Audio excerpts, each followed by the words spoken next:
Hello guys, उम्मीद है आपको भी इंतज़ार होगा इस सीरीज के लिए। आज डे 1 सीरीज है, तो यह सीरीज 30 चलेगी बेसिक टू एडवांस। तो इस चैनल को सब्सक्राइब कर लीजिए, क्योंकि आपके पास इसकी ऑल डे सीरीज आपके आपके मोबाइल फ़ोन पर नोटिफिकेशन आते रहे और इस चैनल की सीरीज को आप देख सके और आप आर्ट सीख सके। तो हमें आर्ट सीखने के लिए हमारे पास एक पेंसिल होनी चाहिए।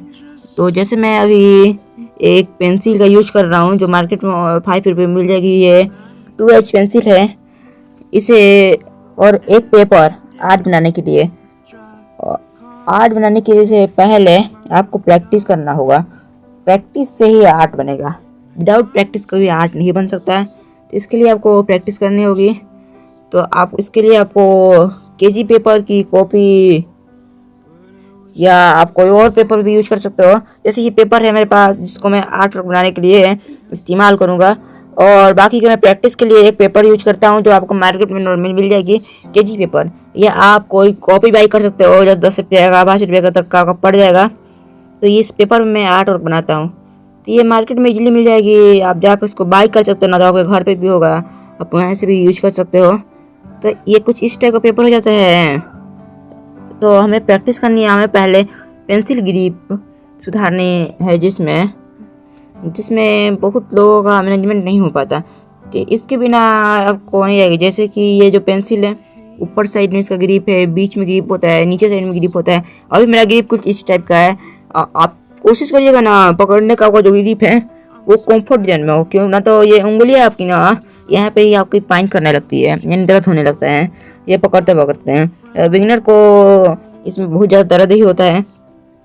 तो इसके लिए आप एक पेंसिल और पेपर लेकर बैठिएगा। आप लाइनिंग प्रैक्टिस में बहुत टाइप की लाइनिंग प्रैक्टिस कर सकते हैं, लाइनिंग, स्क्वायर और रेक्टेंगल। जैसे मैं लाइनिंग प्रैक्टिस बता रहा हूँ, ऐसा आपको लाइनिंग करना है। ये आपको मिनिमम एक डे में 50-50 मतलब करना है, जैसे मैं कर रहा हूँ।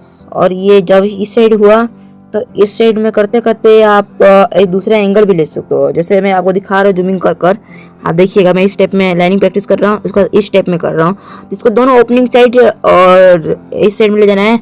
आपको ये मोमेंटम देखना है, आप किस टाइप का हो, आपका किस टाइप का ग्रिप बैठ रहा है, कंफर्ट जोन में हो या नहीं हो। उसके बाद स्ट्रेट लाइनिंग प्रैक्टिस करनी है, ये मिनिमम 50 करनी है। शुरुआत में मैंने यही किया था, जिसके कारण अभी मैं अपने आर्ट वर्क को सुधार पाया हूँ। तो यहाँ पे सर्कल प्रैक्टिस करनी है। आपको सर्कल प्रैक्टिस भी बहुत ज़रूरी होता है लाइट येलो बनाने में, ये हम कल की वीडियो समझेंगे। तो आज ये लाइनिंग प्रैक्टिस, सर्कल प्रैक्टिस, और शेप में सर्कल आता है, ट्रायंगल आ जाता है, ट्रायंगल प्रैक्टिस भी, स्क्वायर प्रैक्टिस भी, ये आपके आर्ट बनाने की सुधारने के लिए। और मैं बता दें तो शेडिंग के लिए आपकी ग्रिप होनी चाहिए। हार्ड शेडिंग के लिए आपका ग्रिप आगे साइड होना चाहिए, और लो शेडिंग के लिए आपका ग्रिप पीछे साइड होना चाहिए। इससे बहुत ज़्यादा प्रॉफिट भी है और इसकी प्रैक्टिस के लिए बहुत ज़्यादा बेस्ट भी है। तो मैं बताना चाहता हूँ कि आपको एक सर्कल मोमेंटम रखना है। ऐसे कुछ इस टाइप में आप सर्कल बना सकते हो डेली प्रैक्टिस में। तो आपको ये सर्कल प्रैक्टिस करनी है, डेली आपको करनी है। नॉर्मली एक पेपर यूज करना है। आप उस पेपर पर और एक पेपर यानी 2 दिन आप उसको यूज कर सकते हो। ये मेरा कुछ इस टाइप का ग्रिप है। मैं आपको बताने आ रहा हूँ शेडो के बारे में। यहाँ पे कुछ लाइट शेडो मैं शुरुआत में बनाऊंगा, उसका मीडियम शेडो, उसका लो शेडो। ये कुछ इस टाइप में बन जाता है। मैं उम्मीद करता हूँ आपको अच्छे से दिख रहा होगा। तो आपको पहले लाइट शेडो बनाना है। अब मैं प्रैक्टिकल दिखा रहा हूँ कि क्या होता है शेडो, लाइट शेडो। और ग्रिप लाइट शेडो के लिए आगे साइड होना चाहिए, और लो शेडो के लिए और मीडियम शेडो के लिए बीच में ग्रिप रखना है। जैसे कुछ मैं इस टाइप में पकड़ा हूँ। तो ये आपको अपनी कोशिश करनी है अपने हैंड को ऊपर ही उठा कर रखे। यहाँ पे जैसे भी अभी मैं लो शेडो के बारे में बता रहा हूँ। इसके लिए आपको पेंसिल के सबसे पीछे करना है और हल्के हल्के से मूव करना है। इससे ये होगा कि आपका जो शेडो है एकदम कतार में लाइन से होगा, और इससे आप शेडो के बारे में समझ पाएंगे।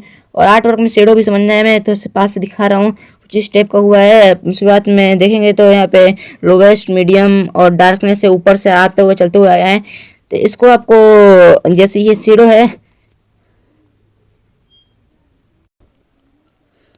शेडो आपको दिख रहा होगा, इसको आप ब्लेंडिंग स्टम्प मैंने घर पे बनाया है, आप भी बना सकते हो या कॉटन यूज कर सकते हो। मेरा कॉटन मिल नहीं रहा था इसलिए मैं ब्लेंडिंग स्टम्प यूज कर रहा हूँ, क्योंकि कॉटन से ज़्यादा प्रॉफिट होता है। जैसे ये मैंने घर पे ब्लेंडिंग स्टम्प बनाया है, तो आपको उसी डायरेक्शन में करना है जिस डायरेक्शन में आपने सीडिंग किया है। जैसे मैंने स्ट्रेट टू साइड किया है तो वैसे ही मैं भी करूँगा।